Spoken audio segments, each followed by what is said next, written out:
कि Islamabad high court के अगर जज रोगर नहीं सुन सकते तो वो किसी और जज के सामने इमरान खान और बुशरा बीबी का केस लगा दें, क्योंकि इंसाफ के तकाजे वो पूरे नहीं कर रहे। और आज ये जो जज अर्जुमंद हैं, जो तोशाखाना 2 सुन रहे थे जेल के अंदर, और ये बड़ी जल्दी में थे और बड़े दिनों से जल्दी में थे, जाते जाते इन्होंने कहा कि मैं 2-3 दिन मुझे चाहिए इस केस को तैयार करने के लिए, और इसकी जो भी है इसकी जो जजमेंट है वो तैयार करने के लिए 2-3 दिन चाहिए। लेकिन थोड़े अरसे के बाद जब डेट आई है तो आपको हम बता दें कि 29 तारीख आई है। इतनी जल्दी में केस तैयारी हुई, खुद उन्होंने कहा 3 दिन चाहिए, तो हमने सोचा कि ये जो भी जजमेंट है ये पीर के दिन आ जाएगी या मंगल के दिन आ जाएगी। लेकिन जब तारीख अंदर से आई है तो वो 29 तारीख की आई है। अब आज से 29 तारीख तक हमारे पास कितने दिन है? 2 हफ्ते से, हाँ, तकरीबन 12 दिन है। अब इन 12 दिनों में हम चाहते हैं कि हाई कोर्ट के अंदर इमरान खान और बुशरा बीबी का बेल का केस सुना जाए, और अगर ये केस सुना जाए तो इमरान खान और बुशरा बीबी को बेल के ऊपर रिहाई मिलनी चाहिए। तो अब हमारा सारा फोकस चला जाएगा हाई कोर्ट के ऊपर, और हम वहाँ जाके पिटिशंस भी डालेंगे, मुलाकातों की इमरान खान ने ये भी कहा है। लेकिन सबसे ज़रूरी चीज़ है कि इमरान खान और बुशरा बीबी को अगले 2 हफ्ते से पहले इमरान खान और बुशरा बीबी को बेल मिलनी चाहिए। अच्छा, अब जो उनका पैगाम है वो नौरी न्याजी आपको देंगे। जी, आज इमरान खान के पास KPK के चीफ मिनिस्टर साहब आए, और आपने सब ने देखा होगा कि उनको इजाज़त नहीं मिली अंदर जाने की, हालांकि वो इजाज़त लेकर आए थे। तो इमरान खान ने आज सबसे पहले तो मुबारकबाद दी चीफ मिनिस्टर के लिए कि वो बड़े उनके पुराने वर्कर हैं, साथी हैं, और उन्होंने उनकी तारीफ की और उम्मीद की कि वो इंशाल्लाह KPK में एक नया इनकलाब लाएंगे, जो हम सब चाहते हैं कि इनकलाब आए। और दूसरा, उन्होंने अली मीन गंडापुर साहब के लिए कहा है कि मैं खुश हूँ कि उन्होंने बड़ी डिग्निटी से अपना हुकूमत ट्रांसफ़र की। और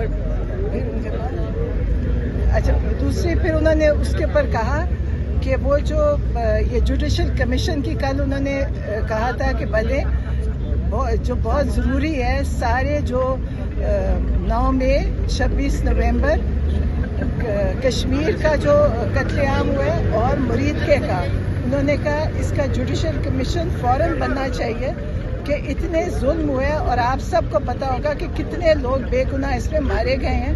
आप मीडिया को भी चाहिए कि इसके ऊपर बार बार आवाज़ उठाए और लोगों को बताएं कि वहाँ पे क्या हुआ है। आप लोगों की भी जिम्मेदारी है कि आप लोगों को बताएं कि वहाँ पे कितना कत्ल हुआ है, उनकी तस्वीरें, वीडियोस लगाएं, ताकि लोगों को पता चले कि अपने मुल्क में हमारे ऊपर कितना जुल्म हो रहा है।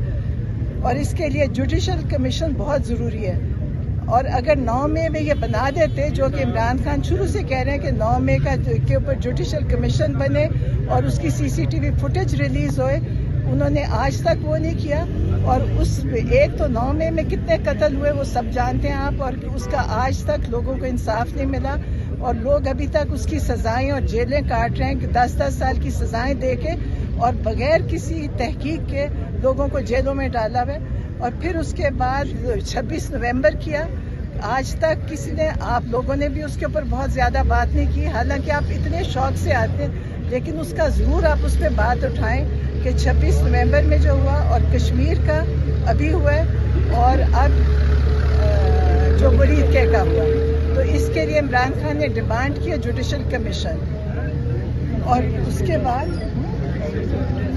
उसके बाद जो 26वीं तरमीम थी, ये सब उसका नतीजा है कि हम कहीं पे इंसाफ के लिए जा नहीं सकते। पहले भी जो जज थे आमिर फारूक और काजी फाइजी साहब, मीदुद्दीन, और ये सब लोगों के पास अब डोगर साहब हैं, किसी ने, सब उनके पास पिटिशंस गई हैं, केसेस लेकर गए हैं, कोशिश की है। अभी भी जब भी आप हाई कोर्ट जाएंगे तो आज भी हाई कोर्ट बिल्कुल खाली था। इतनी बड़ी इमारतें और इतना बड़ा वहाँ पे काम हो रहा है, कोई भी नहीं था सुनने के लिए। आज हालांकि तारीख दी हुई थी अल-कादिर की, जो कि 10 महीने बाद अल-कादिर की तारीख मिली थी। और जो ये सारा आसिम लॉ की वजह से हो रहा है कि सारी पाकिस्तान की जो ये कोर्ट्स हैं वो मिलिट्री कोर्ट्स में बदल चुकी हैं। जैसे मिलिट्री कोर्ट के फैसले होते हैं वैसे यहाँ पे कानून, उसी कानून के तहत यहाँ पे फैसले हो रहे हैं। और फिर अफगानिस्तान का, कि अफगानिस्तान में अमन होगा तो पाकिस्तान में भी अमन होगा।